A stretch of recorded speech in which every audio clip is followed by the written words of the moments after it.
Hi, Sandra here, the Misophonia therapist.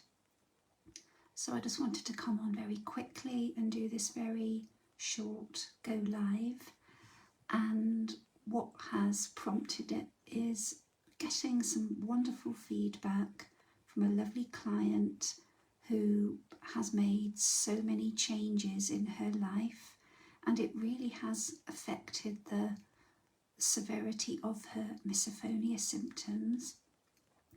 Now, I don't want to go into a lot of detail here, obviously, but I do want to make the case for addressing underlying issues. And I know that there is a lot of people, a lot of evidence that points toward misophonia being a neurological, physiological rewiring type issue in the brain. But I do believe that as a therapist, not only can we learn to cope better with our triggers, but I also believe that often misophonia is a response that really could be interpreted as a subconscious feeling of not being safe for whatever reason. And I don't mean not being safe as in you're being chased by a saber-toothed tiger. I mean that psychological feeling of being safe. So anyway, this is what a client had to say. She just wanted to say that she had misophonia for pretty much, ever since she was aged 8, and going on for maybe 40 years. A couple of years ago, she'd had a breakdown, had been in crisis with a number of issues. And before she came to see me, she really had noticed her misophonia being completely off the scale. So she decided to seek help because she just wasn't coping. But after doing some therapy with me, she realised that there were things in her life that needed to be changed, predominantly around her boundaries. So she was very much an overgiver. People were constantly expecting her to give without much give or take. I'm talking here about key family members, and this had been a bit of a pattern that she'd repeated all throughout the course of her life, overgiving and never really giving much attention to herself.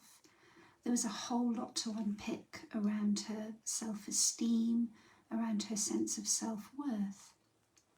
And of course, we cannot change this kind of stuff overnight, but we can learn to shift our belief system, to shift these emotional patterns that start in childhood quite often. Many of them we don't even realise that we are still holding on to. So as a result of working with this wonderful person, she learned to value herself, and that as a result of just prioritising her own needs, that she wasn't being selfish. And there were lots of other things going on, but to keep a very long story short, as a result of adopting some of the gentle self-care practices, often rooted in classic mindfulness. So for example, she started meditating regularly, making sure that she devoted at least an hour a day to her own well-being, and making sure that she said no quite often to demands that were placed on her. She started to feel different, and it took a while, but she noticed her symptoms reducing in severity. And of course, it's early days. I'm not suggesting that in any way, shape or form I cured her, but what she did herself, maybe with my guidance, with my support, was to find a way to true fulfillment and happiness on her terms. So I thought I would share that with you all, and yeah, I'm going to be back with a bit more content tomorrow. Bye for now.